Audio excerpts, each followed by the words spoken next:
Yeah, greetings once more. Yeah, this is Lucas Nkosi. And yeah, as stated yesterday on my post that I have a desire to go live and explain some of the things that are very much important on why are we challenging the CRL Act, the CRL proposal to regulate, churches. They flip-flop between regulating churches, regulating leaders, and, if you go through different presentations that they've been doing over the years, through different major media platforms. So today I felt it that is very much important so that we clarify issues, because most of the time we are being misrepresented, in claims. I'm still looking for a day where we'll have a proper panel where we yeah, they call us the pushback on issues of CRL proposals and these shenanigans that they've been trying to do over the years. Why are we against such? So we need clarity. We are looking for that day of a panel where we will properly engaged and capture that moment live, where we show each other factually discuss and debate, from both sides, why are we against what the CRL is proposing. And we don't just argue or for the sake of arguing. We research, we study, we engage, we consult, from different sources, so that we become factual in whatever that we are presenting or in terms of our argument. And it's unfortunate that, most of the times when media statements are being made at the CRL there, CRL generally, they don't like dissenting voices. It's very rare where, or even non-existent. It's by just chance and coincidence where you'll find CRL and some of us under one roof debating these issues, structurally, and showing each other reason here and there. It's just that by chance and there.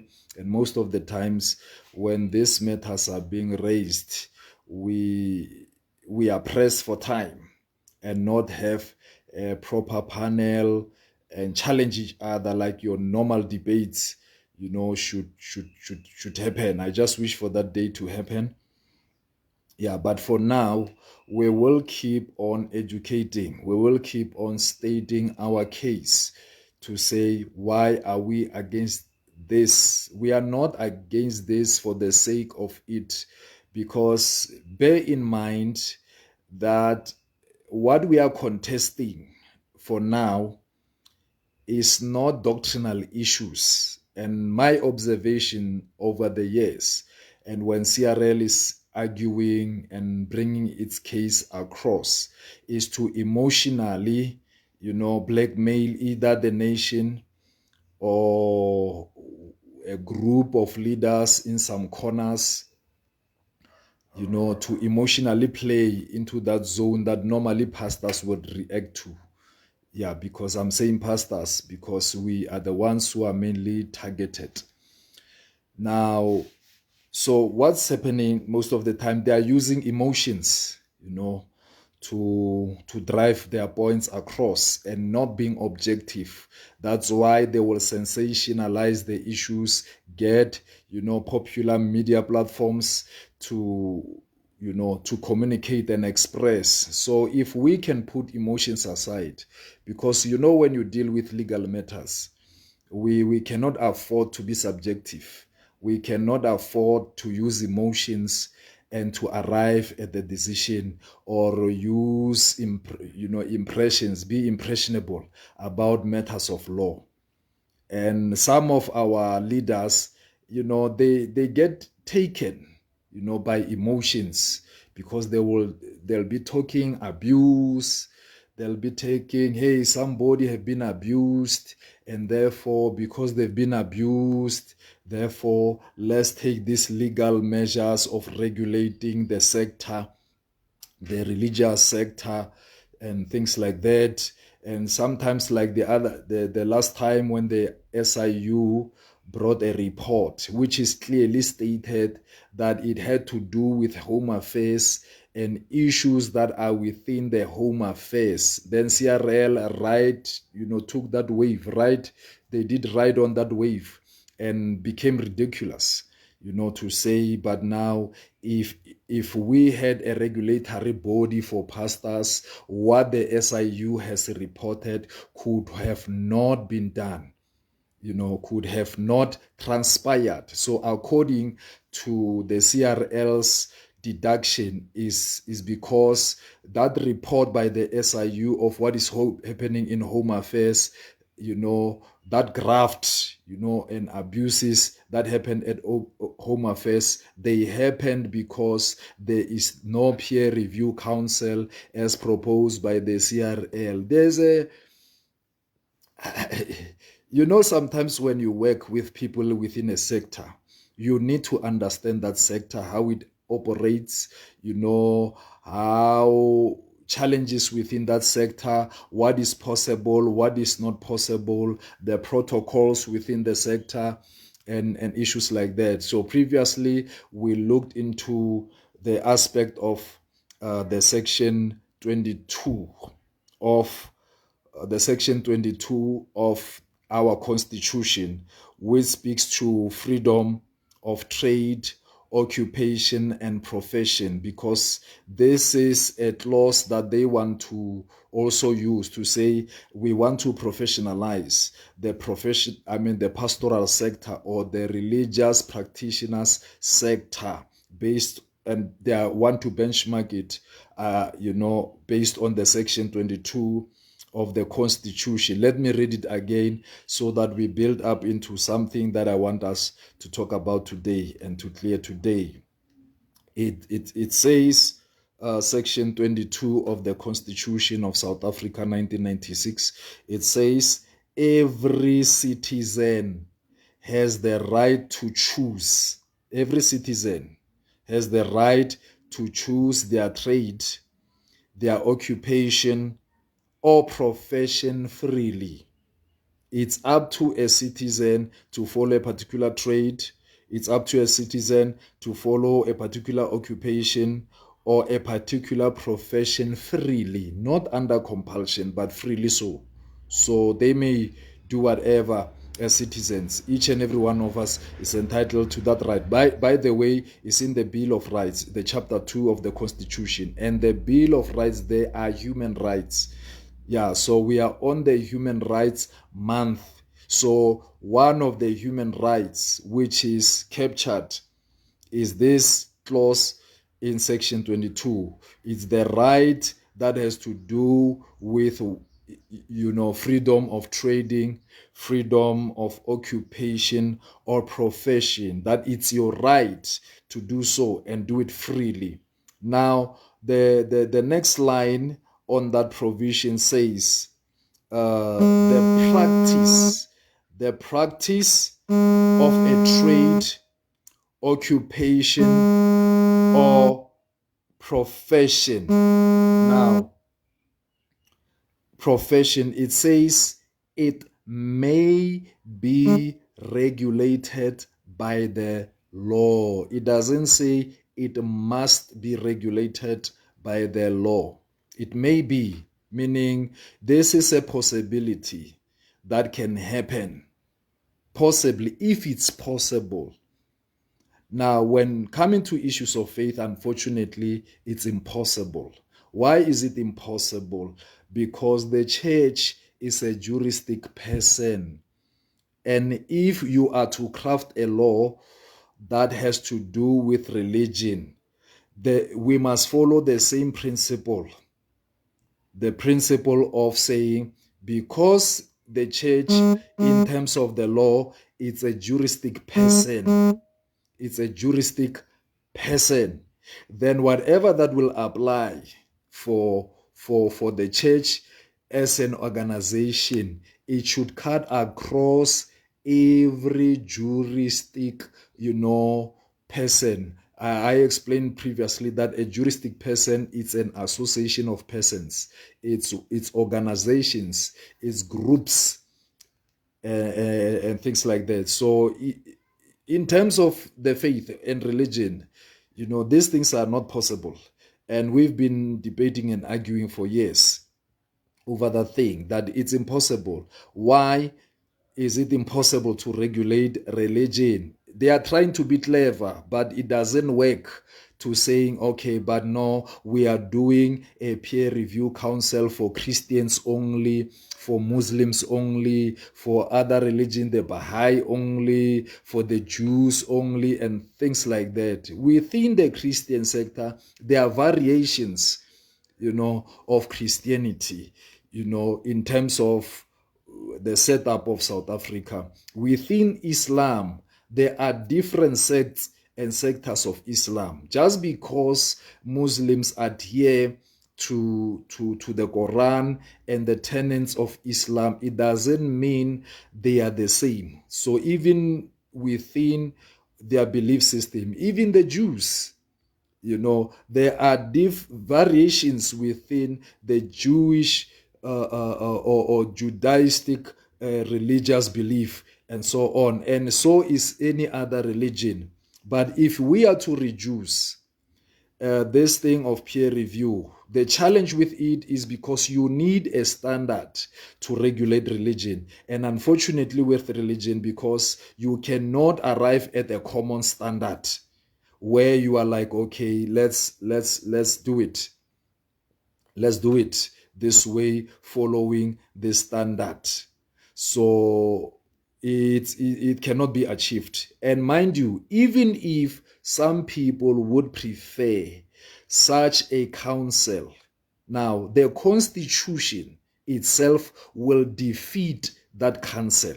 The constitution itself, which is the foundational law, the standard bearer of the country, it will defeat such a peer review council, because in one of their arguments, CRL says we must develop a peer review thing, and that peer review thing must be enforceable by law. Now, the unfortunate part is that you cannot enforce, to say by force, by law, we command you to belong to a peer review council, because it will be a direct violation of the Bill of Rights.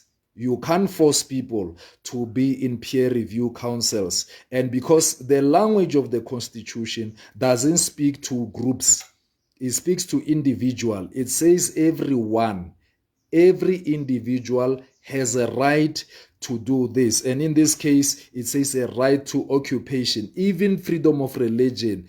There in section 15, it says, 15.1, it says everyone has a right, to freedom of religion. Everyone, not every group. So a peer review council, it's a group. So the Constitution does not give rights to groups.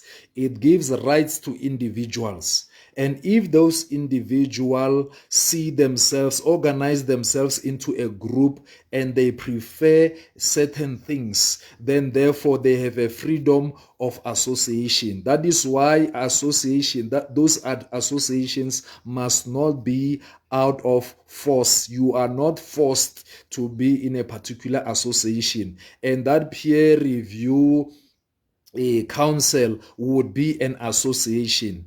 It means even if everybody in this country can subscribe and buy into the idea of this peer review council as proposed by the CRL, and one individual decide not to be part of that peer review council, we cannot force that one, because the Constitution The Bill of Rights was crafted in such a way that it protects the rights of the minority.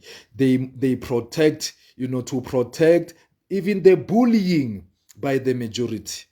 That's why it's not your typical democracy, majority rule kind of a thing. No, it's not like that. It's not like, oh, if we have a group, therefore we can force you into a peer review council. A peer review council with those umbrella board, it's a nice to have, but in terms of the law, it's and the constitution of the country, is not a must to belong to any other council, whether it's an umbrella board. It's a nice to have when you prefer to do so. And even if you don't prefer to be in any group and so on, it's up to you. It's up to you as an individual. It's not a must. It's not a must. So the constitution itself will defeat such a thing, because of, if we compel, if we force pastors and religious leaders to belong to those peer review councils, if we force them, we'll be in direct violation of the Constitution and the Bill of Rights. And the Bill of Rights is a record of human rights. These are the rights you have as a human being, and they are not rights that you are given by the state. So it's like you are a driver of your own choices and destination. The primary thing, in exercising your rights is that do not commit crimes. Do not commit crimes, because that is the limitation you may have. You may enjoy your rights, as much as you want, but enjoying your rights doesn't mean violate the rights of others. And then people are not forced, because in this sense, the argument is like about churches, that now things are happening in churches. You are not forced to belong to a particular church. If you don't like practices that are done in a particular church or a religious institution or a religious group, if you don't like such things, you have freedom to move away from that place. You cannot say because you don't like a particular body, therefore you force them by legislation to belong into it. This same applies even to political parties. That's why you'll see a lot of floor crossing, people moving from one political party to the next and so on. And even with political parties, it's on the same principle. Nobody can force, by law, to say we are forcing you by law to belong to a particular political party. If you feel like a particular political party doesn't fit, it's not a perfect fit for you, you are free, to leave that party, move to the other one, and then where you feel like they share your values, they share your principles, they share your ideologies and your beliefs as to what must happen. And where you feel like, okay, none of the available political parties truly represent your aspirations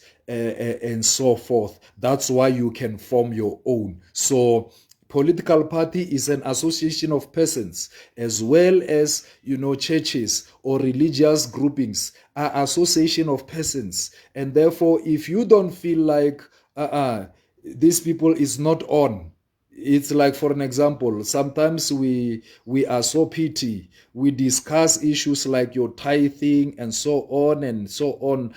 It's up to you. Just go to a group that doesn't believe in tithing and be okay. It's your right. Just go there. Others believe in tithes and so on, in tithing and so on. It's up to them. It's their belief. By the way, it's their money. They decide what they want to do. And you cannot say, let's form a law to say certain people cannot tithe and others should tithe and so on. It's up to them. It's their money.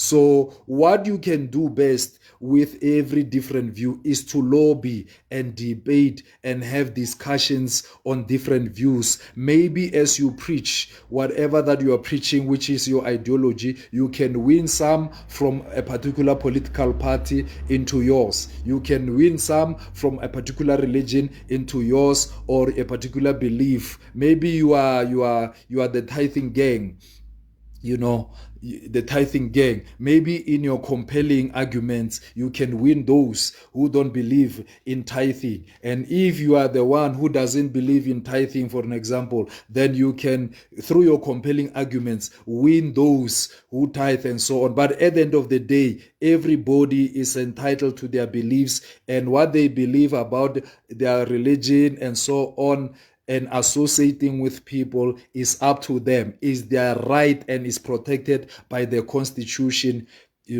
of this country, and international laws is protected. Is as simple as that, because it's association of persons, and its association of persons. I've raised that matter as well previously in Parliament, to say, where is a peer review council of political, practitioners?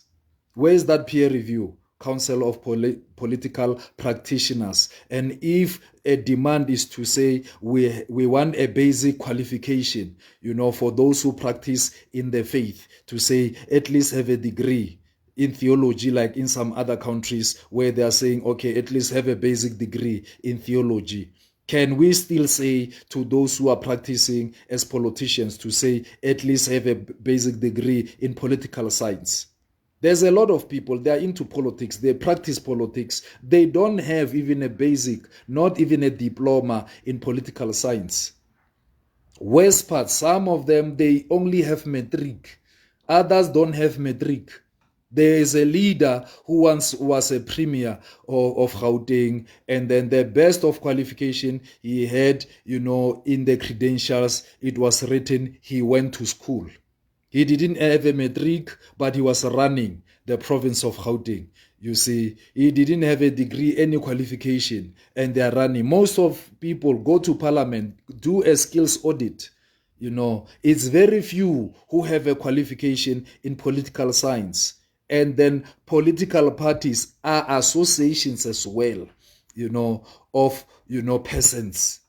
And then if we want the standard for a different, association of persons called the church, why don't we demand the same from the likes of the political parties? There are people like mothers, who raise their children, send them to school, running businesses, who are hawkers on the street. They are running businesses on the streets. You see, and then they've been running those businesses successfully. And then, so now where's the qualification? A basic qualification for them to say, before you practice in business, you see, because a business is a juristic person as well. We demand of you a basic qualification, in business studies. There's no such a thing. There's no such a thing. People run for presidency. Where's the qualification to say we need a basic qualification for you in presidency or in governance and things like that?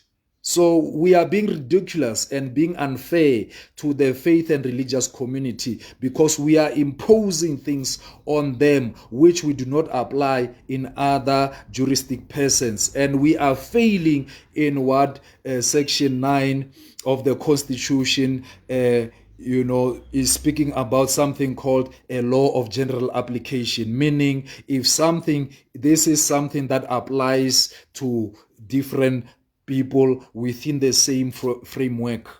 Once we choose a particular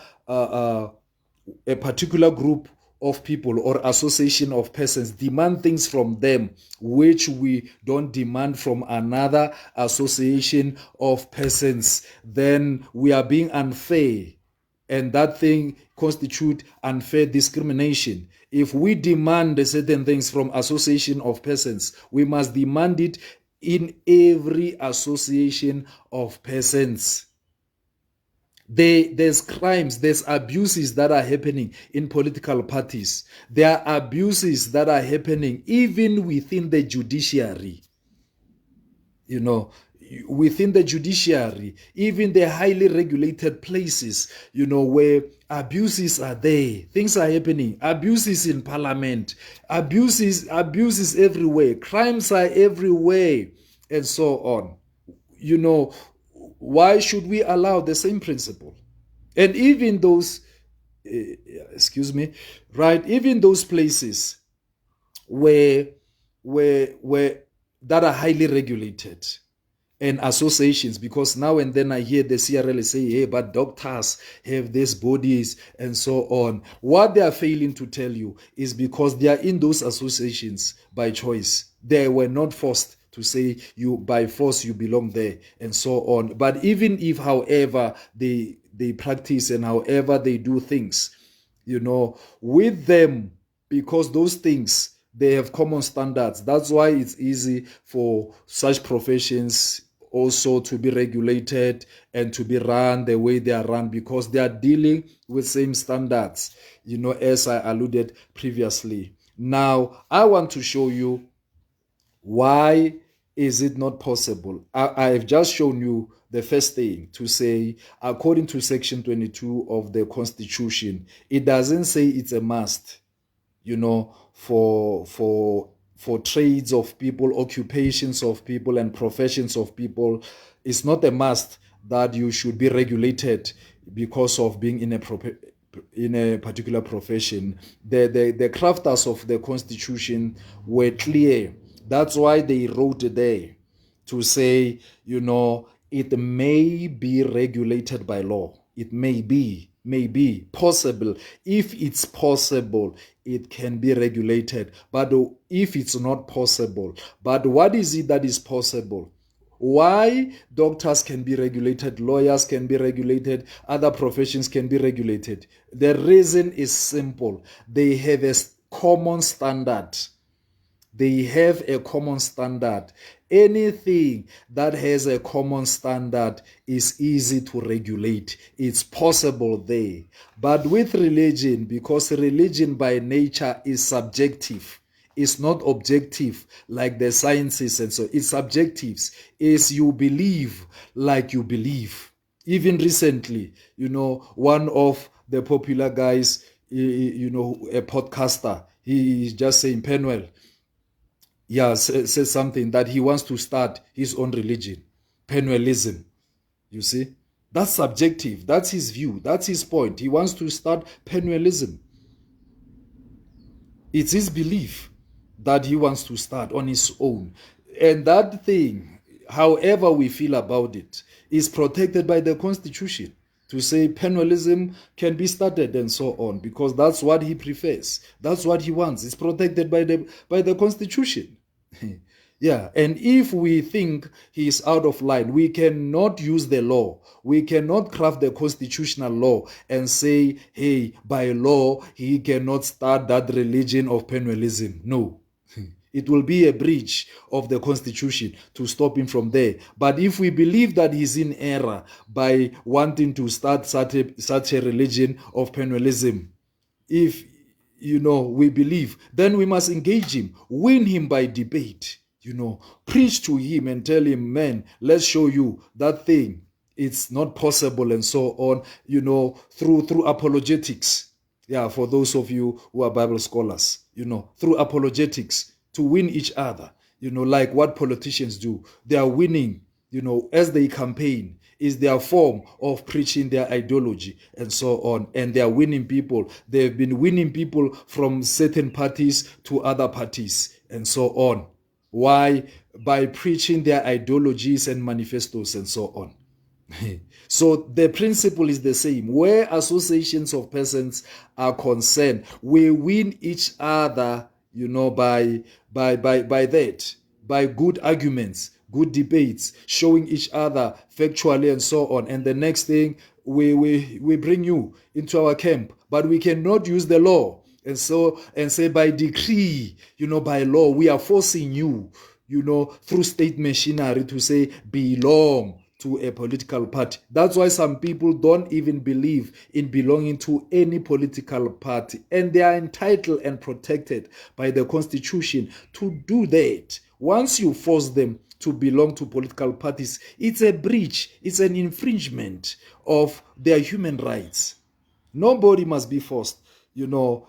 And so in religion is subjective. Subjective means people believe however they want to believe. You cannot use and say, we'll legislate, we'll regulate you by force. You will belong to a peer review council by force, and so on. We will license you. And if you don't have a license, we take the license from you. And then if you don't have a license and you are a preacher and you are a pastor, you know, or you are a practitioner of religion, therefore it will be criminal for you to preach, a criminal for you to pitch tents. And so we've been seeing political parties pitching tents in places. You ask a person in that tent, do you have a basic qualification in political science?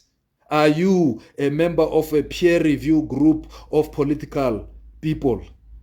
Political, because we want to protect, you know, members of politics from you as a political practitioner. There's no such craziness, but we expect that craziness to be applied to religious bodies. We are being ridiculous. Sometimes let's stretch the debate further and find out if we are okay, our logic and our reasoning, if it's, you know, on par and things like that. So now let me show you why one of those things, why we don't want this idea. We are not of the idea of this peer review council and this shenanigans, the section 22 of the CRL, of which is unlawfully constituted. Last time they tried to say we got legal opinion from legal services in parliament. Even legal opinion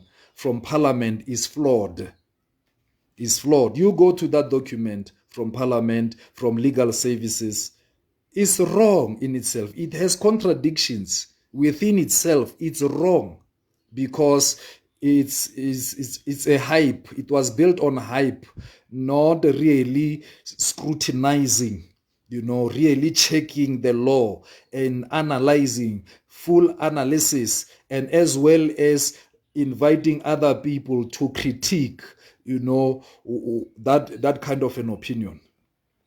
It's and I'm like, I read that thing, and the honorable chairperson of COCTA, the first thing he dealt with in the previous engagement we had with him was to say we consulted legal services for a legal opinion, and they are saying what the CRL did by constituting the Section 22 ad hoc committee. Therefore, there's nothing wrong with it, so nothing sinister with it. And the first thing that I spoke to say, chairperson, you read that thing wrongly. Even legal services, they read it wrongly.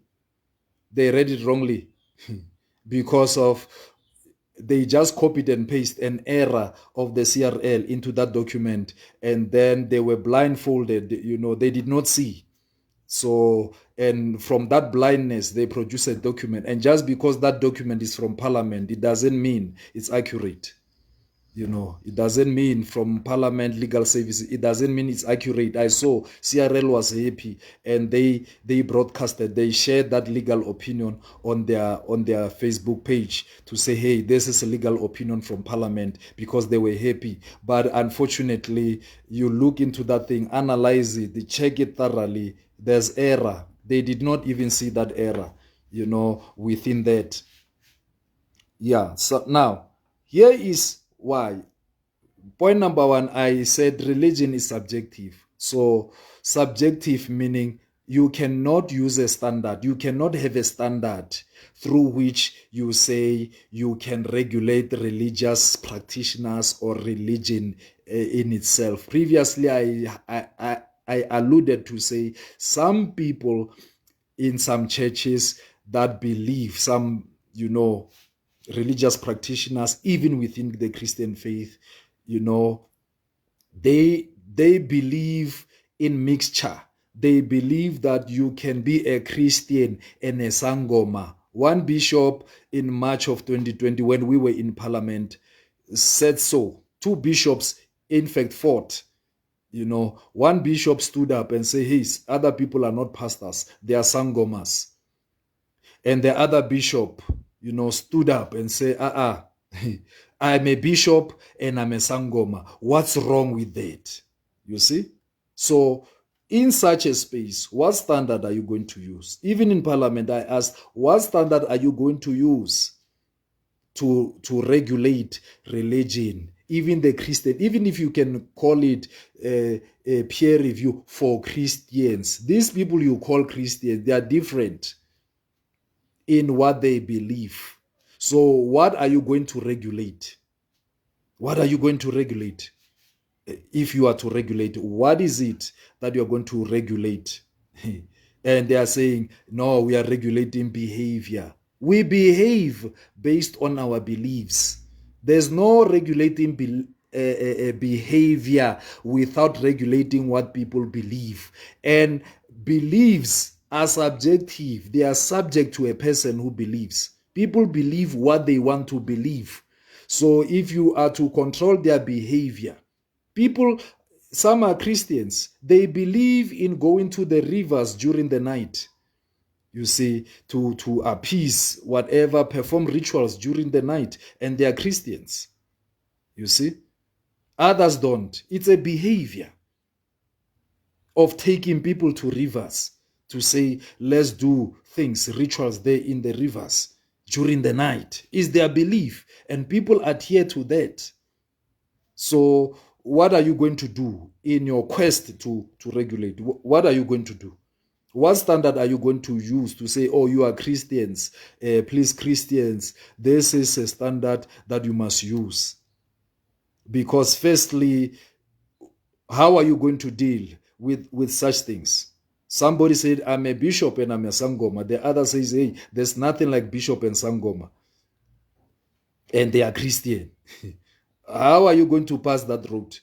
It's unfortunate because CRL, when it comes in the public, it's by one. I wish for discussion, a panel. We've been to media houses. They call people who think the same, into one debate. And afterwards, after the break, they will call the other party to say, let's debate, give us your view on this matter. We don't want such, dividing us over a debate. If it's a debate, call us, those who are for and those who are against, in the same discussion. Let's discuss the matter, show each other facts, and so on.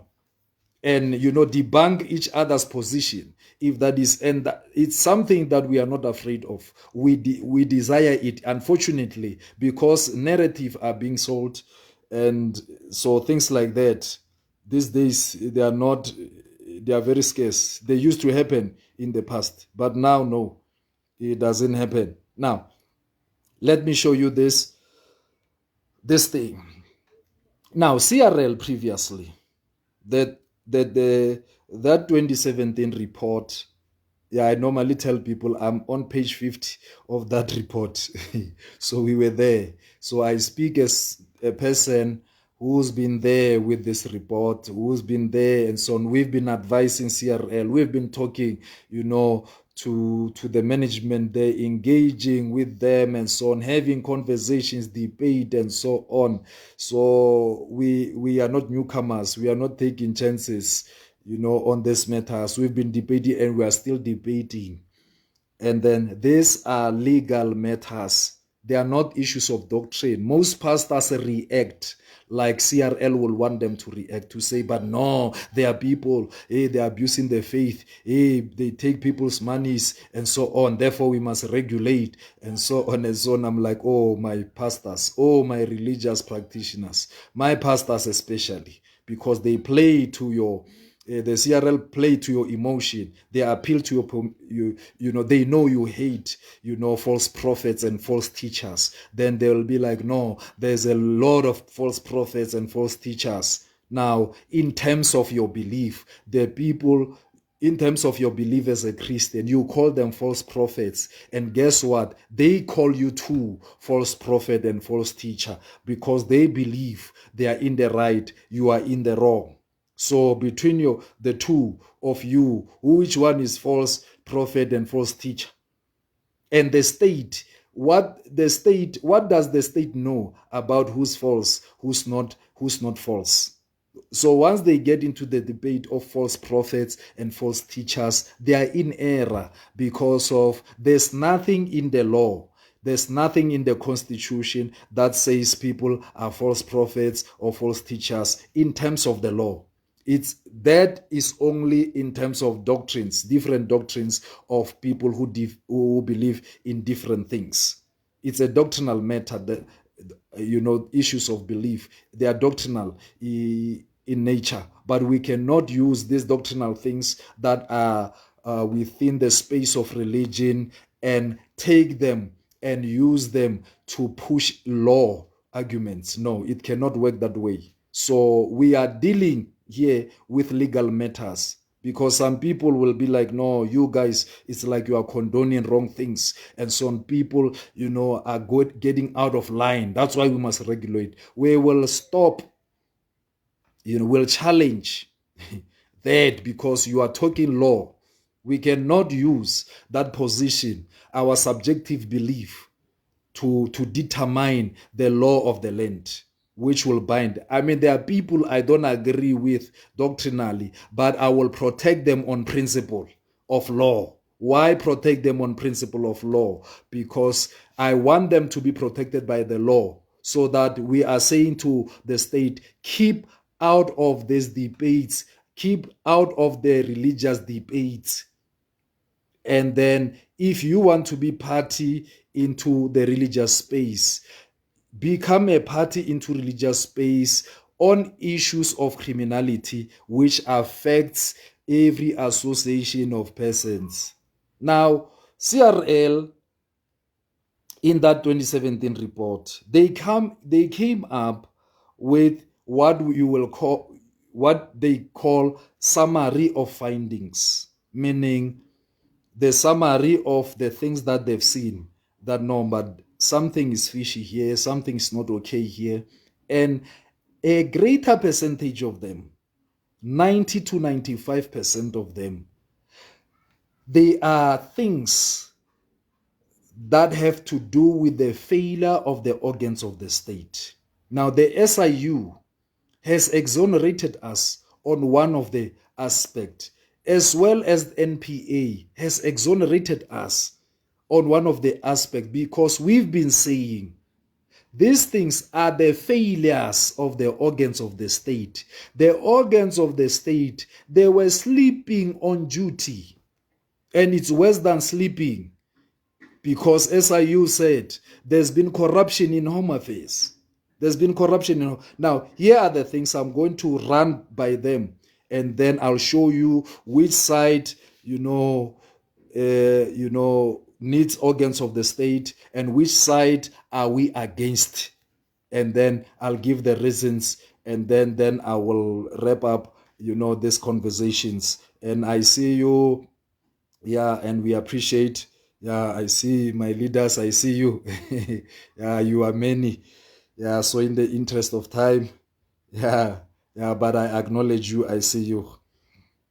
One of the things, here are the things in their summary of that expensive report. Millions were spent there. It says, summary of the findings. Number one thing that they flagged, they are talking to the amounts of money before blessings of prayers. That these days, you cannot go to church. If you go to a pastor will charge you, for prayers of blessings, issues of selling waters and oils and so on. And things like that. They're saying this is an issue. You see, they are saying you are selling t-shirts, towels, petroleum jellies for good luck. And at that time, they had an issue even with your speed point machines to say, no, speed points in the church, ATMs in the church. But COVID has proven them wrong, to to say, hey, pastors, you please encourage, hey, if you are offering and giving, do it electronically.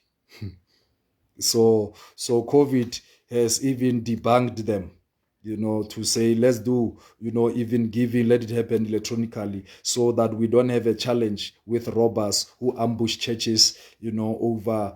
Yeah, I remember at one scene in one church, some people came, guns were shot, and they say, lethani mali yomnikelo, and things like that. You see, so COVID said, even this other security in Daba we had with the Department of Community Safety in Gauteng back in some few years ago, those issues of how we give electronically were encouraged. And in this report, they were discouraged to say this is a red flag, speed points in churches, giving using speed points. You see. So, but you are told there in point number 1 that they flagged to say amounts of, prayers, blessings, and so on, the sales that are happening. You see, there are sales that are happening in the likes of your ZCC church, in your IPC church, IPHC church, and other churches and so on that are happening there.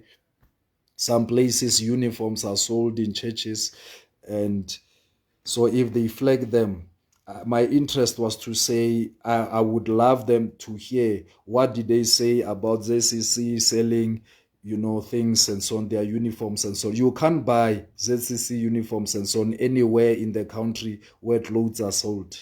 You will only buy them, from your Kanya and ZCC, family of companies and so on and things like that. So, and then if they say it's an evidence of commercialization of religion, you see, and they have a problem with that. Now, I would like a situation where CRL says to ZCC, we have a problem with you selling your manyanyatas and other things, your uniforms there. But, during that time, CRL said, no, we don't find fault with what is happening in ZCC. They are doing good, their books are good and okay. And then even the bishop, gave a message afterwards to say, hey, people, let's do the right thing, and so on and so on. But I wished, for this to have been even flagged, but unfortunately they didn't. And that calls for accountability. We need answers. You see, the other thing that they flagged, which is number 2, is the issue of non-compliance with existing laws. What do they mean by non-compliance with existing laws? To say some churches are not registered as NPOs, NPCs, PBOs. They are operating freely without registration or license. They are not reporting to DSD, or SARS, things like that. You see, they've been questioning that. And by the way, in terms of the law of the country, it's not a must to register. To register a church is not a must. But although there are certain criteria, within the law to say if you reach a certain level, but it's not a must. It's not a must. But now it's a nice to have if you want to handle certain amounts of money, certain levels of accountability, and so on. But now, yeah, yes. Yeah. So they are flagging there to say, no, they are not registered and so on. They are not registered, but the ignorant will think it's a must to register. But legally, it's not a must. It's not a must. It's not a must. But if you are to handle finances at another level, then it becomes a requirement that you can register as NPO, NPCs, PPOs, and so on. And there are rules to all these clauses within the law. The third thing they flagged was the issue of flaunting bank rules, like how you manage finances, meaning we are collecting monies, collection of monies, the monies that are not banked, and the monies that go to organize, banked into personal accounts. maybe personal accounts of leaders and so on. The report is there. You can download it on Google so that you read it in detail. You will see my face there as well. All right.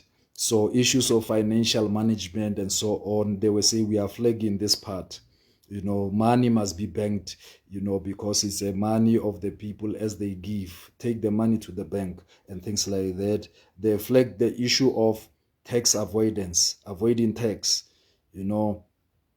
and sometimes you are registered as an NPO, but the amount, of the money that you can handle as the church, it exceeds your NPO level of handling monies and so on and so on. Those are legal things. And then there's also the issue of uncontrolled movement of cash that they've raised to say, no, but cash is moving from the country to outside countries. Meaning, if your headquarters of your ministry is in the outside countries, so there's movement of uncontrolled movement of cash.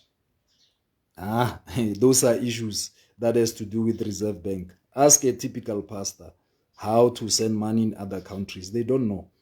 Even in their theological seminaries, they've never been taught to say, how do you send money overseas, the South African Reserve Bank issues and so on. But I will speak to that. I'm just, highlighting where is their issues. They also speak to about properties that are bought. You buy property in the name of the church, but that property, the title deed belongs to the leader, the spiritual leader, or the leader of that church, and things like that is something they've raised. Issues of operating religious institutions as business, meaning you can't separate business from religious activities. You see, I've seen in some white churches, they used to have big shops and so on, and then in a quest to align, they close those big shops and so on, so that if the church owns a business, it should be outside the yard of the church and so on, but being the business of the church and things like that. So those are the things they've raised. The other thing they raised was an issue of lack of good governance structures, that there are no good governance structures like your codes of conduct, your oversight structures, control and ownership, that this thing is owned by one person, and issues of financial control, no leadership succession plan, issues like that. Here's another interesting one: the misuse of visas. Hey, it's something that they've raised. The misuse of visas. Now SIU has shown you how those visas are being misused. The SIU report showed you who's the culprit of misuse of visas. Now CRL was charging this to the church, to the pastors, to say, we regulate you because you misuse your visas. They say the deceptive visa application, that now people come in the country are saying, we are coming for a job and we are coming for holiday and so on. The next thing, they are no longer going. They are starting churches. So it's SMUs. Now, question is, whose fault is it? Because when a person applies for a visa, they are stating to say, why are they in the country? When that date of them being in the country ends, should it be the responsibility of the church to say, hey man, your visa has ended, go? They did not apply in the church for visa. They applied with Home Affairs for visa. So when things go sour with Home Affairs, now suddenly the church or religious sector must turn into Home Affairs. You see, that's why we fight, to say now CRL wants to turn us into Home Affairs.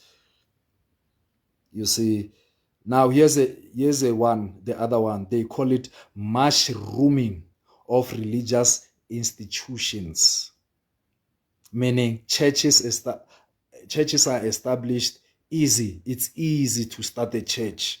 in South Africa. Hey, didn't Jesus say, go ye into the world, preach the gospel? So they don't want to make it easy for churches, to be established in the country. You see, because they have an issue. Hey, churches here and there, tents, there's a lot of tents. People can just pitch a tent, and start a church. They have an attitude with that. And what's wrong with starting a church, hey, in that tent and things like that? We have land issues, we have issues of land and other things and so on. Accommodation for churches. And mind you, the constitution, provisions that are within the constitution, they are meant for everybody. If one church, is given land, why others are not given land? And issues like that. Yeah, and the other thing, they're saying illegal and unethical advertising. Illegal and unethical advertising. They have a problem with advertisements. Advertisements about healing, around enrichment, jobs and luck. They are saying, they gave an example that one woman parted with 250,000 for childbearing promise. Hey, yeah, I wish there was a debate. People give their monies on their promises and so on. These are adults. They give their monies, and the next thing, when there's a problem, after they've been happy giving their monies, then the problem is with the whole sector. Yeah, but it's one of those things they've raised. They say the other thing, lack of peer review mechanism. They are saying no accountability to anyone. No accountability to anyone. No one calling to order questionable religious practices. You see, religious practices. No one questioning or calling to order religious practices. Now, here's the other thing. They say there's a part where that report speaks of proposed implementation of recommendation. They are saying religious organization, as their proposal, should be registered as NPOs, NPCs, PBOs for taxation purposes. And then they are recommending that on non-compliance, meaning if you are not registered, then on non-compliance as to saying you are not complying, you are not submitting, your feedback or your financials to either DSD or other relevant institution, then you must be deregistered as the church. And then the other thing they were proposing is to say then your license must be withdrawn. If the idea of a license passes, your license must be withdrawn. Now they proposed again an act. Now an act is a law. And in their proposal of the act, and they highlighted as well its processes. They are saying the first thing they proposed on proposing an act was to say the first thing, the aspect of religious accreditation requirements, meaning they must accredit your church as the CRL. They must accredit your church. And on accreditation, this is what, must speak to your accreditation, meaning if you don't meet these requirements, you should not be accredited, or be allowed to start the church or to practice.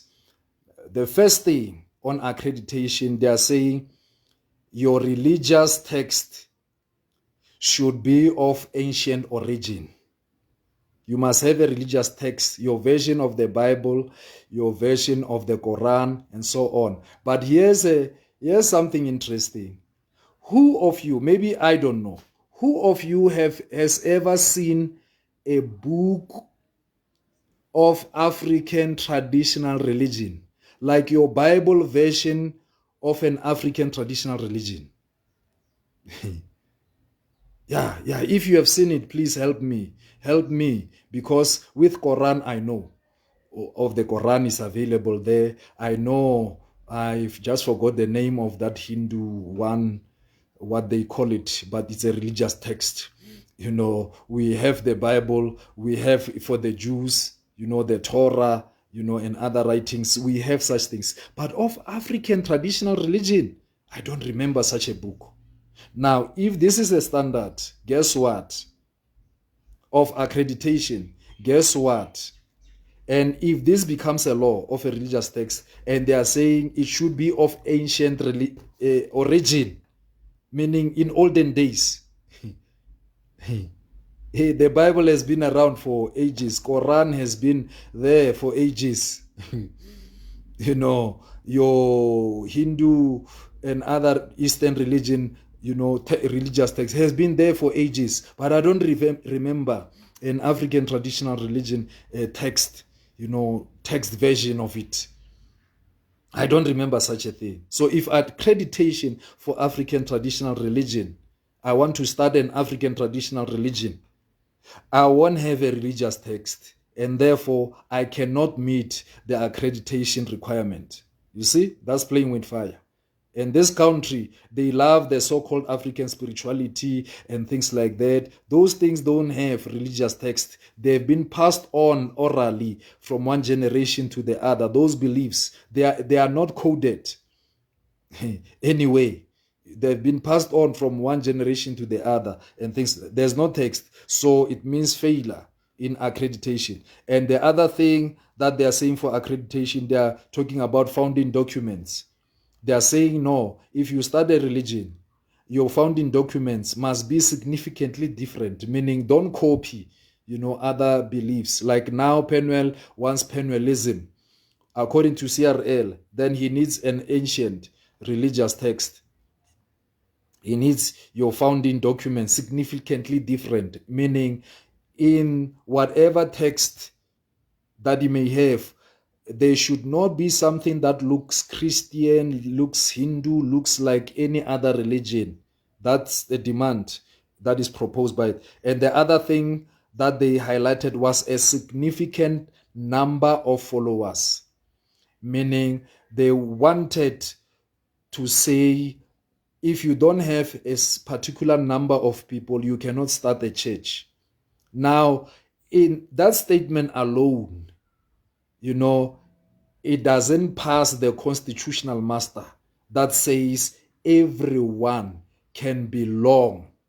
Everyone has a right of belief. Everyone, the profession or the occupation and the trade, everyone, persons, it says persons, of the same belief can form this thing. It says persons. It didn't say how many people. It says persons. Persons can form. More than one person. It's persons. It's persons. Meaning individuals can form their own beliefs and religion and so forth. So so they are looking for significant number of followers. Meaning if you don't have a certain number of followers, you cannot be recognized, as a church or a religion and so on, according to what they proposed then.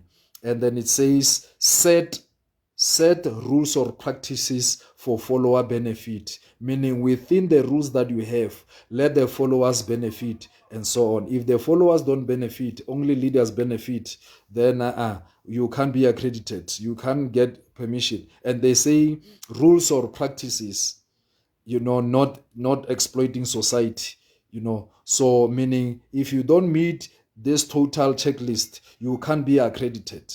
You can't be a church. You can't start a church or a religion, for that matter. And the other thing, which is the second thing, from accreditation to licensing, meaning you are licensed per accreditation.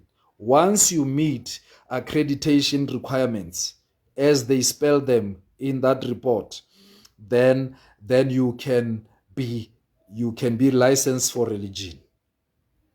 You see? The other thing, the peer review council that represents all religions, and there must be a mediation board where complaints are sent. And by the way, how they are saying it, this peer review council is made against you as a leader. That's why Umam Togo Kaluva will tell you that now I'm not in the business of protecting religious leaders. Yeah, we are in the business of, protecting religious communities. And even her statement is in error because, we must ask ourselves, the setting up of CRL, reason why it's called for the, promotion and protecting of religious communities, because I'm talking to religious community. What are they protecting these communities from? And if you carefully study that, it's protecting them from the state, from the government. From the government, not from pastors or leaders and so on. Because with leaders, if you don't like a leader, you don't like the church, they are practicing things you don't want, leave. Hamba. Same applies to political parties. If there are things that are done in political parties, you don't like them, hamba kuleo political party. Leave that political party. Leave the remedy to that church and so on is leave that place. If they tithe and you don't believe in tithing, leave that place and go to your fellow people who share your values and sentiment on how to believe. That's the remedy. Not by forcing to say ngenkani, by force. We force that establishment to make sure that, they should practice things a certain way, because that's a violation. It's against the Constitution. Yeah, but the protection there about the CRL was to protect religious communities, meaning people who believe in a certain religion, they should be protected against the state, that the state should not interfere in their affairs. So CRL must come and mediate and say, no, no, no. Like last time when there was a problem with ECG, when it was there in at Pretoria Showgrounds there in Tshwane, where Sanko came strong, against, the Bushiris and, the church there, to say that year when there was a stampede in 2018. You see, it was the CRL that stood and say, no ways, there's no way Sanko will have an issue and attack, the ECG and Prophet Bushiri. You see, there's no way. And they even stated that now the idea of chasing Prophet Bushiri, to tell Prophet Bushiri to go, is discriminatory. So they protected, ECG against the Sanko and others. You see, they were doing their mandate there to protect against the state, the organs of the state and others, are against such things. But now it's a different tune. They are singing a different tune. Yeah, because they know they will appeal to the hype, of what is happening around. But in terms of the law, what they did then in 2018 was the right thing to do at that time. Whether we like that and we didn't like it, or how we feel about ECG and so on, that's subjective. But objectively, in terms of the law, that was a good move. That's why Sanko had to concede. And, that thing died down and so on. Other things came later on with COVID. You see, issues of Home Affairs. It was Minister Mtswaledi who unearthed them to say what happened here and things like that. Now, so this peer review council, the concept itself, it cannot win. It cannot pass constitutional muster. Now, the other thing was of their recommendation in terms of the act, to say the act or the law must must have, have aspect of peer review committee, fully representing a religion, meaning a committee of Christians, a committee of, so the council includes everybody from different religions. If we have 12 religions, then the peer review council was supposed to be the council of all religions. And the committee will be a committee of a specific religion. And each committee must donate one leader to the main council. Why? So that members can come, to the committee to say, Pastor Spanban. But we know the politics that are within the church. And even in case laws, there have been people who've been charged with sexual molestation and then wrongfully so. Wrongful arrest of people for sexual molestations and abuses. People went to jail for things that they didn't do. There's case law to that. That's why we cannot be emotional where issues of, sexual molestation and rapes are concerned. We should let the courts, because, and the justice who are competent to deal with those things, to deal with them. Now imagine if we are pastors, pastors or religious, what do they know about those things in terms of administration of justice, things like that? It's questionable. They spoke about your compliance to municipal laws. You see, religious practitioners required license to operate. Now I've shown you that now if you require license to operate as a religious practitioner, we demand the same for all associations of persons, because the law cannot choose sides. And then ultimately, they must have institutional agreement with the CRL.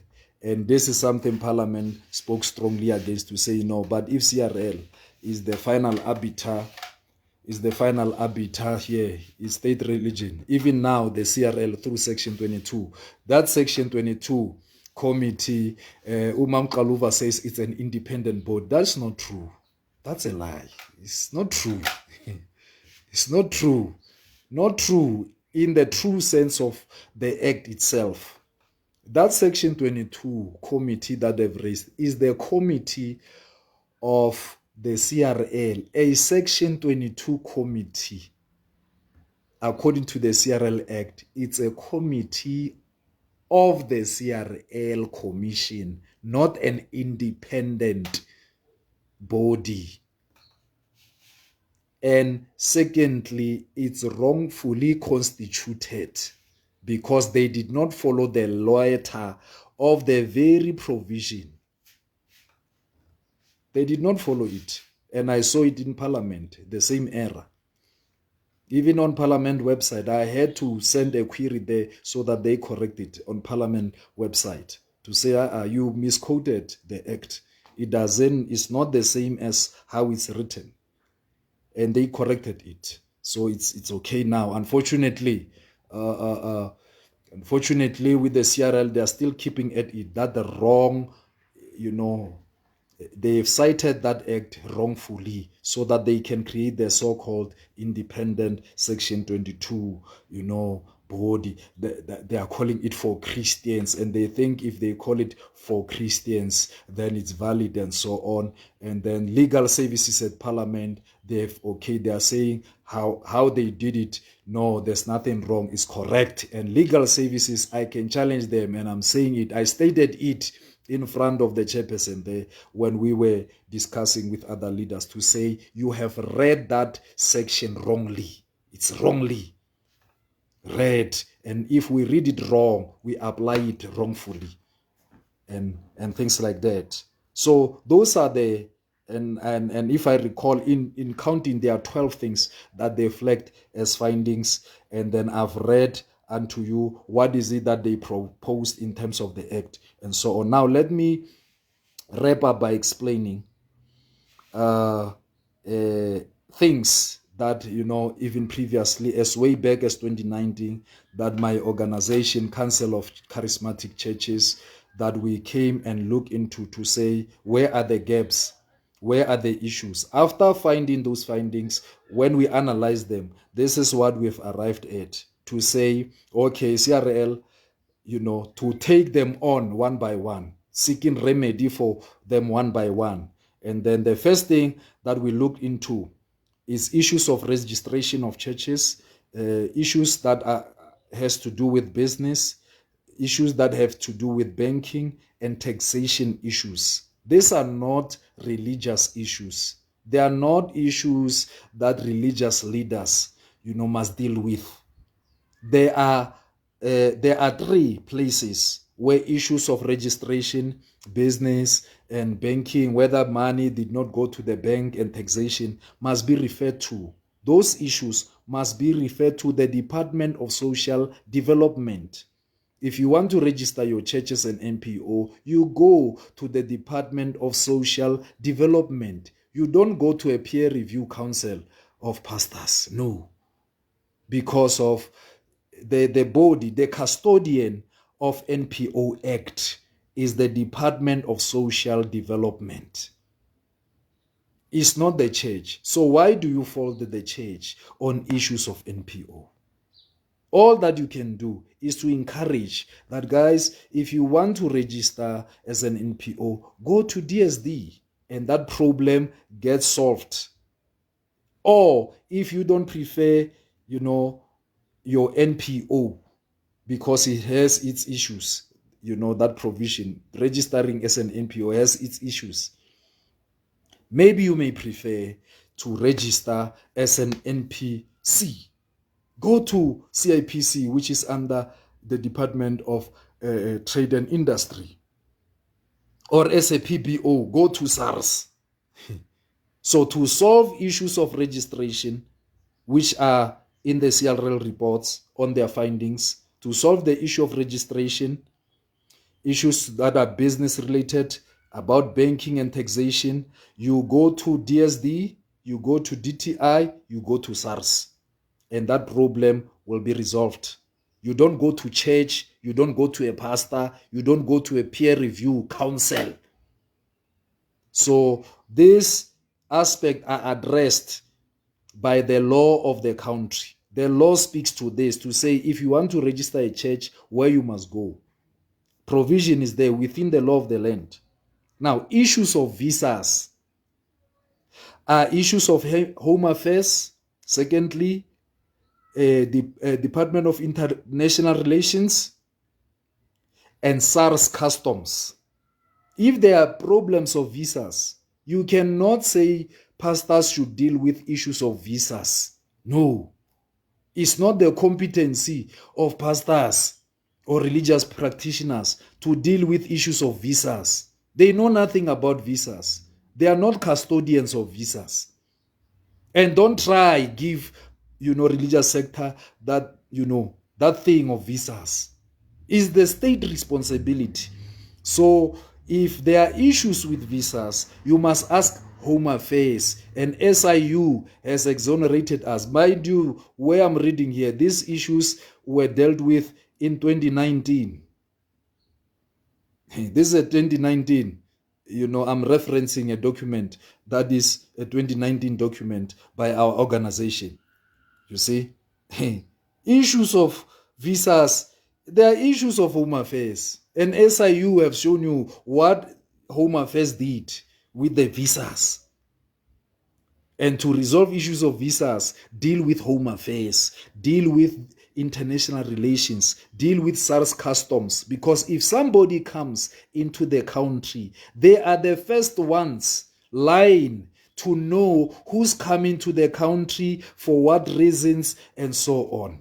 And if that person does not honor the agreement that is in the visa, look for that person, because that person must tell you, because they can't be in the country and you don't know where they are. They must tell you as they come in the country, where are they going and who are they going to meet, so that when that day of the visa expiry, or what they say they are coming for, comes to an end, you can go to where they are and say, hey, brother, man, if you don't step out of this country in these minutes, it will be a criminal offense.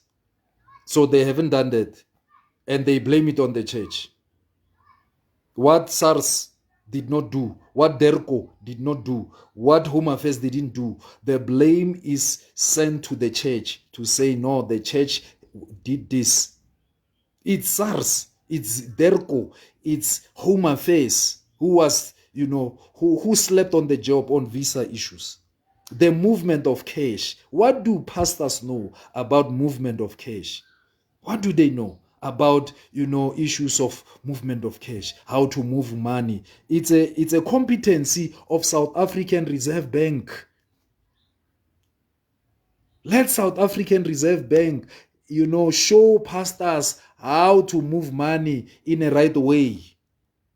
And if money moves, in a wrong way, then where was the Reserve Bank? You see? Issues of advertising. By the way, what I'm reading now, provisions are available in the laws of the country. Issues of advertising. The Department of Trade and Industry, municipalities, commercial courts are the ones to deal with issues that pertain to advertising.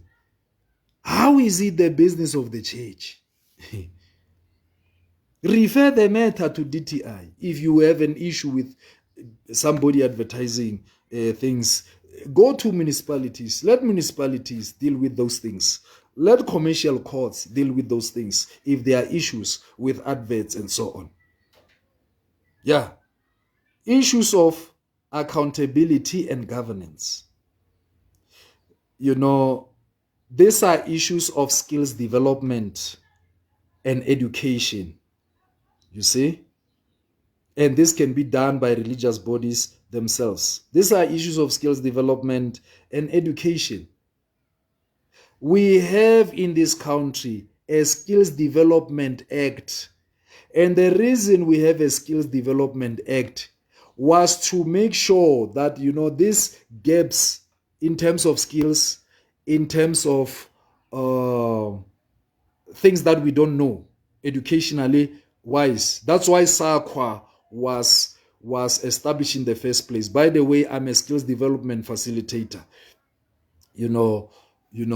When there are skills gaps within organizations, the job of skills, development facilitators is to audit the skills that are available in all organizations or any organizations to find out where are the gaps in terms of skills for different organizations. If it's a church, to do a skills audit for the church to say, okay, if this church is to run efficiently on this, we have skills gaps, and therefore there's provision within the CRL Act that speaks to education, that CRL must educate, and then they should be big on education, to say, guys, where do you have gaps so that we can bring, skills development. The reason CETAs were established was to mitigate, to resolve issues of skills gaps. The HWCETA is supposed, to help religious bodies, with skills, to impart skills, in training. If the gaps are on governance and so on, there are courses that deal with governance, on a financial management through CETAs, especially HWCETA, to make sure that there's education in the religious sector, because the rights of people of religion, they are also protected in the Constitution, and they must be catered for. That's why you have HWCETA that speaks to that aspect, and working through the CETAs to close those skills gaps. But unfortunately, CRL is lazy to educate, and they want the simple way of running to say, hey, we want to regulate, trying to regulate things that cannot be regulated. The Constitution is against what the CRL is proposing as the solution. It cannot happen in terms of the Constitution. The reason we lobby, we run around, we partner with different organizations, and we are saying we don't want this thing. It's unconstitutional. What is constitutional is for the CRL to educate the sector. If there's something they must be big on, CRL must be big on. They must be big on education to make sure that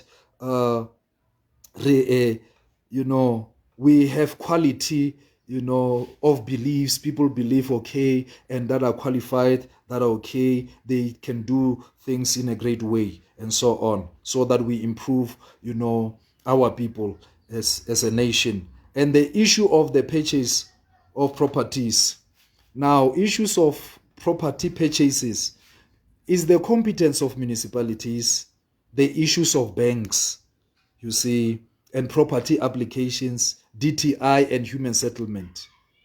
You see, if there are issues, you have issues with properties, please, within the law of the land, municipalities deal with those things. Banks deal with those things, through property applications. DTI, Trade and Industry Department, deals with those. The Department of Human Settlement deal with those issues. Now, and the issue of the so-called mushrooming of churches, which is church planting. The aspect of mushrooming of churches, hey, we want churches to mushroom. We want them. I like, one pastor once said, I want to plant churches like the poles of Eskom. There's nothing wrong with church planting. We want churches everywhere. Yeah, we want churches everywhere. Why we don't have an issue with association of persons that, like liquor board and so on? Why do we have taverns everywhere? Every street we have a tavern, and there's no issue with that. But we have an issue with churches in every street. By the way, during apartheid times, in every street there were churches, house churches, there people were fellowshipping. And some of these leaders, they attended those churches during that time. But they are coming now in the new South Africa, where we are expecting better things. They have issues with churches and religious, sector and so on, to say, but no, man, religious churches everywhere, every week. We rather have churches everywhere, every week, than taverns everywhere, every week. Church planting is the thing of the Lord. Leave it to the Lord. But if you have issues with criminality that is attached to church planting, the issue, and I'm weary now. I think the other thing that we need to challenge is the State Security Agency, because they've written a report based on, this flawed thing that was done by the CRL, to say these churches, these charismatic and Pentecostal churches that are mushrooming, they are a threat, a security threat to the country. So as far as the State Security Agency is concerned, church planters are a threat to this country. When you plant the churches, you start churches, you are a threat to the security of the country. And it must be corrected to the relevant portfolio committee in Parliament, because the Parliament is our Parliament.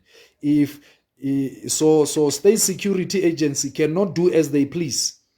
And, this matter was raised to Umam Kaluva and said, no, if spies are spies and they find out things and so on, why the wording in that document sound exactly like the CRL document?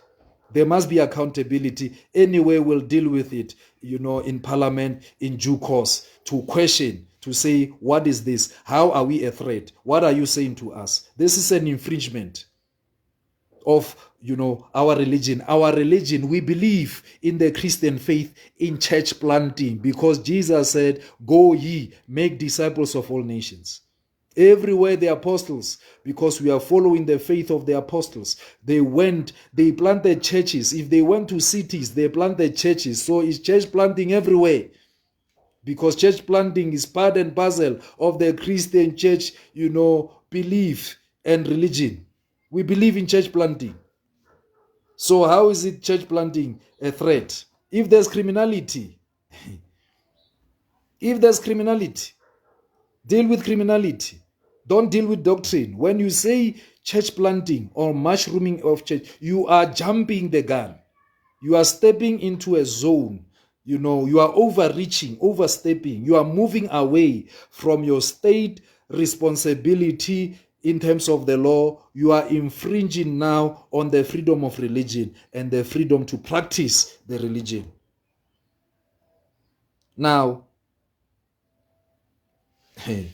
where we say now we have issues is that no need. Our position has been There's no need for religious regulation or regulation of leaders. Why? We are saying there's no need for that thing, that peer review council. It's a waste of taxpayers' money. It's a waste of money. It's unnecessary. Why? Because we have existing laws. NPA has proven that if pastors commit abuses, abuse children, and so on, pastors have been arrested, religious leaders have been arrested, for sexual abuses against children. So if a pastor is committing a crime and an abuse, let them be arrested and let them be processed through the courts that are competent. And then, mind you, bear in mind as well, according to the Constitution, everybody who's arrested, they are innocent until they are proven guilty. They are not guilty until they are proven innocent. If the court has not pronounced that a particular leader is guilty and is charged to be found guilty beyond reasonable doubt, that person is innocent where the Constitution is concerned. Until NPA does a proper job to prove beyond reasonable doubt that this person is guilty. And now, because we are emotional, when certain leaders, are arrested with allegations to say they have done, they have raped people or they have committed certain crimes, we are in a hurry to jump to say, hey, no, this person is guilty.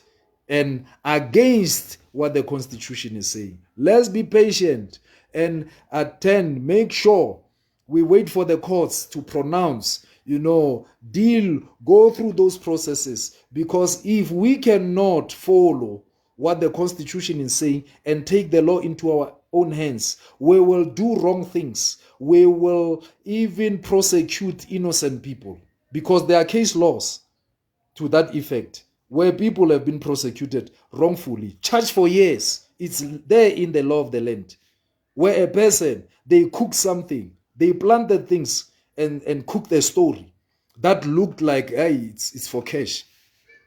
It happened, only to learn later that it was not like that. So we must follow the law of the land, because one of the things about this country is that we are following the rule of law. It's one of the founding provisions that we don't just do things willy-nilly. We follow and the rule of the law.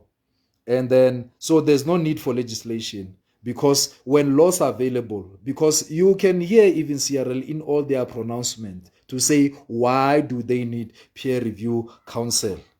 They will tell you because of the abuses. Abuse, according to the law of this country, it's a criminal offense. There are laws that speak to abuse. Now, if the reason of the CRL to have a peer review council and this, it's abuses.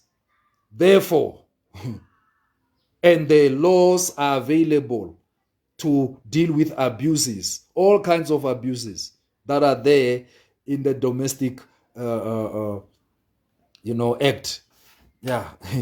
and your criminal procedure act. They are there to deal with abuses. The laws are there in black and white. They are passed already. So if CRL says we want peer review, why do you want peer review, CRL?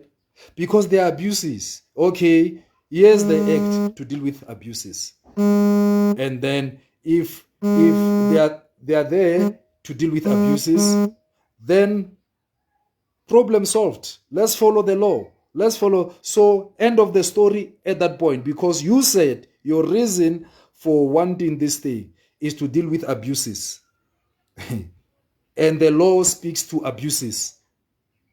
Then problem solved. Let's apply the law. Make sure that SAPS does its job, NPA does its job, the courts do their jobs, and then, DCS does its job and so on. And then provision is already there. Now, if there's no abuse, CRL, because you are saying the reason you want peer review council is because of abuses.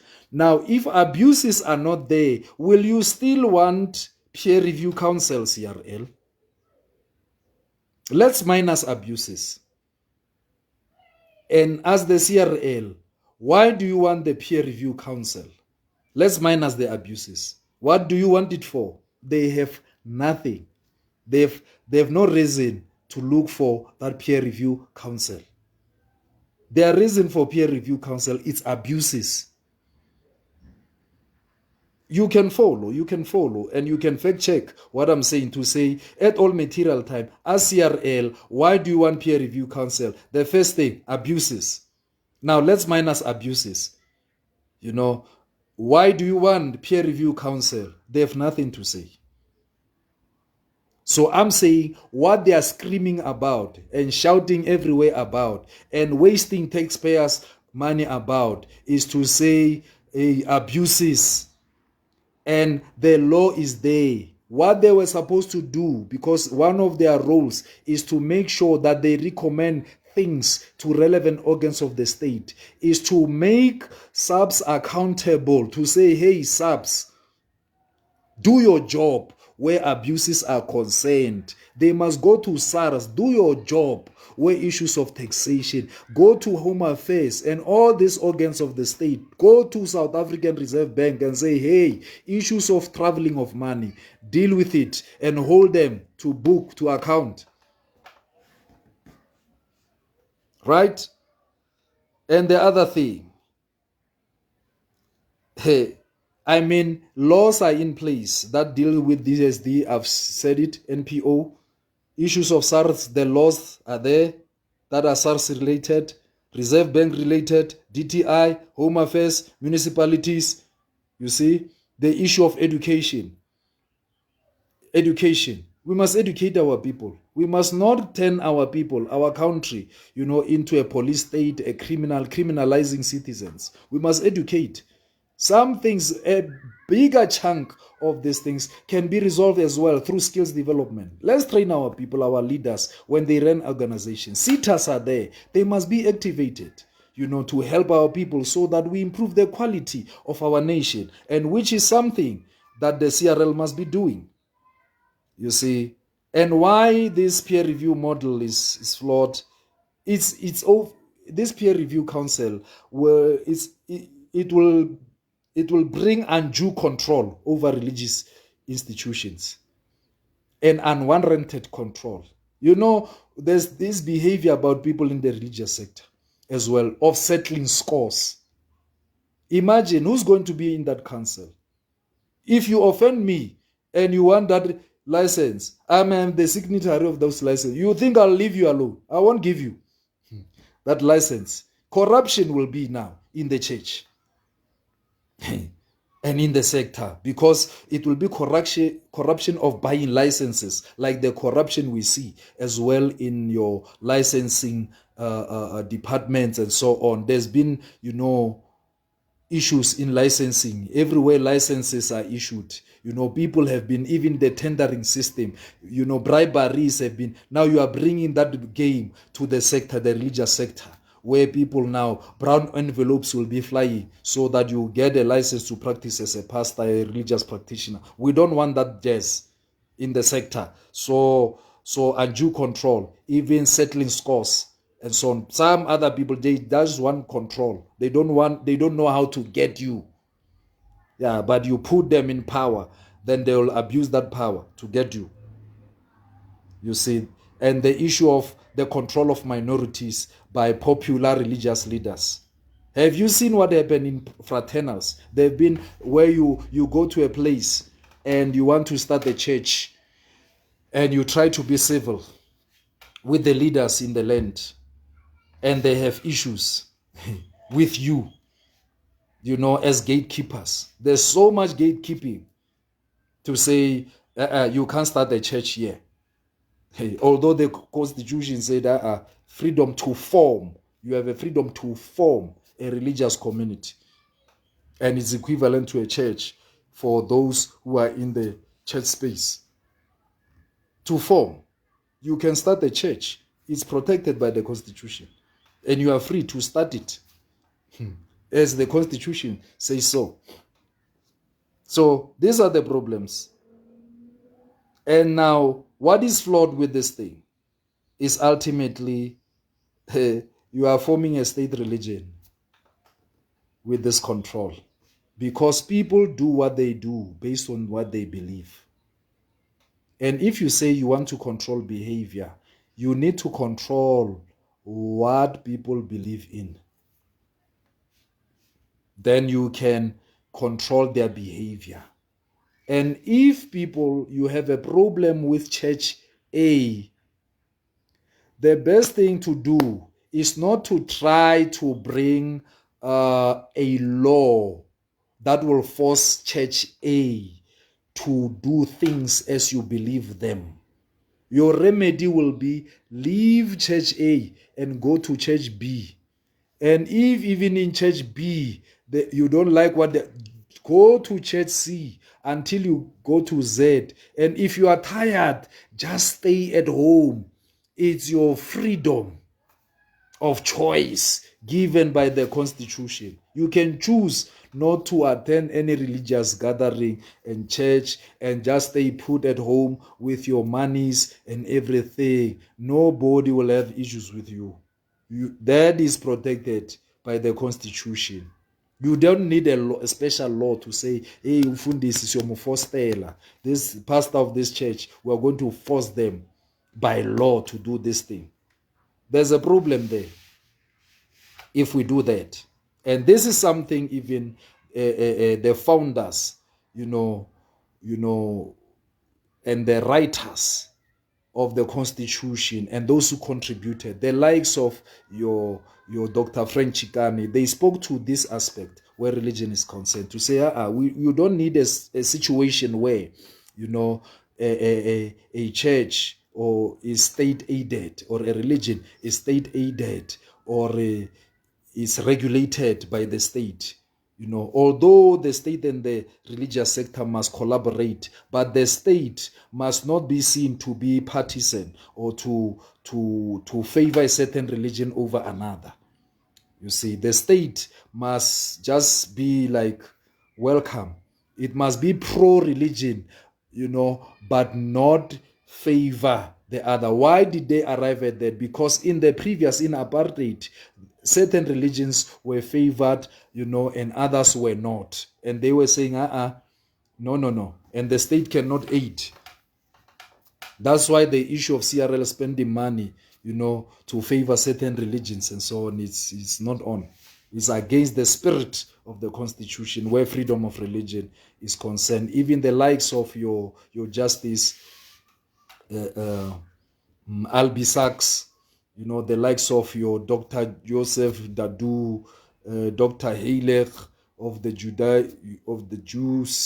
Judaism, and other religious sectors at the convocation they had in 1990. They were against this position that the CRL is trying to do, even with what is known as the Kada Asmal report. They evaluated these things. And where freedom of religion is concerned, they said this is not a group right. Freedom of religion is not a group right. We are protecting a right of an individual. And if that individual wants to be part of a certain body, you see, they are free to do so, and that must be protected, that you want to be part of this group. We should not fight you for wanting to be part of a particular group. So I hope this has helped a lot. It's all information, it's archives. CRL does not have new arguments and will keep on educating the country. By the way, prepare for the following. Next week, Ziatuma, KwaZulu-Natal, SACD has organized a march. Ziatuma KZN. KZN is on another level. They've organized the march. There, and as Ziyotuma KZN. Ziyotuma. Yeah. So those of you who are around KZN, please join the march. Join the march. It's your constitutional right to join the march. It's lawful to join the march. Join the march so that the government must know how do you feel. By the way, elections are around. They need to know even before they come to our homes to campaign, to say, hey, vote for us. Ask them, what is your party doing for us as the sector. We haven't seen you supporting our cause. Go to your COGTA archives and check the parties that are for you and those that are against you. You must hold even your parties accountable to say, I'm voting for you, but now I'm a person of faith. What is the party doing for me as a person of faith? Yeah, so let them register. Currently, I've seen 3 parties. They've come on board. They are speaking strongly against what the CRL is saying. Challenge your party as well to say, why are you quiet on issues of CRL trying to regulate? Yeah, raise those debates within your party structures, to say, where's the religious desk? Why are you quiet on CRL matters? So the march will be there in KZN from, your point of departure will be King Dinuzulu and then until the city hall. And again on the 21st, your anti-regulation movement, they have what they call the 7th Alberton Declaration. Alberton Declaration, your anti-regulation movement, they are having that on the 21st of March with Dr. Shimikotu there. Now, if you are around Gauteng and other places, if you can get there so that you get all the education that you need on these issues, and even other places where, these issues are being lobbied. Go there and learn a lot and so on. It's unfortunate, AFM has dropped the ball. This coming Saturday, they'll be hosting Dr. Maloma to come and make a presentation there. Yeah, those of you who can manage to go there as well, in order to engage Dr. Maloma, ask the right questions based on knowledge. Knowledge is here. Follow this page, follow the SSCD page, follow the likes of Dr. Shimikotu and many others. Follow your Freedom of Religion SA, these lobby groups, so that you get all the education, so that when these people come, ask right questions.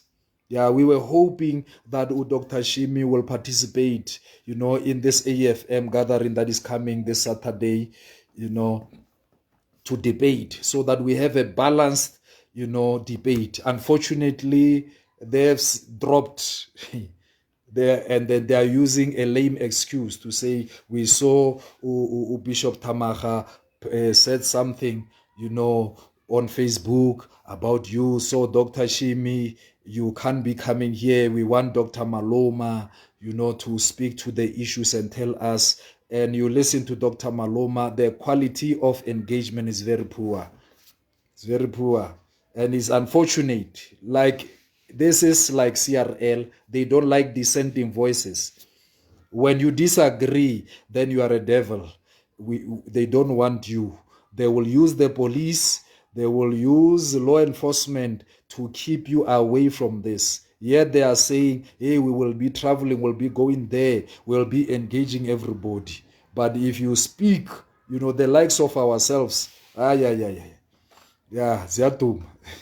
But that's why we come in different platforms to educate as much as we can, so that you are informed of the issues and you are not taken for a ride by subjective and narratives that are spread by the CRL and that clown Section 22 committee, which is unlawfully constituted. You can fact check the things we are saying and arrive at your own conclusion. But Oksalayo, there will never be church regulation in this country as the CRL is desiring it. We are going to push. They are calling us the pushback. The pushback will push back until. And why are we pushing back? We are pushing back empowered by the Constitution. We are against abuses. Any abuser, you see, within the church, don't hide, using the church. You are going to be processed by the law enforcement agencies and the laws of this land. They are available. We don't need new laws and some kangaroo type of setup on the corner type of courts and so on of people who don't understand what they are doing and and things like that. So thank you for your time. I see we have overstretched, but it's my passion. I'm an educator by passion. So it's my passion to give knowledge. When you have the time, just watch this broadcast and then other ones and so on. You can also visit my YouTube page where there are all packaged there in an orderly way. You can choose on whatever content that you want to understand or concept you want to understand on these issues. May the Lord richly bless you. Amen.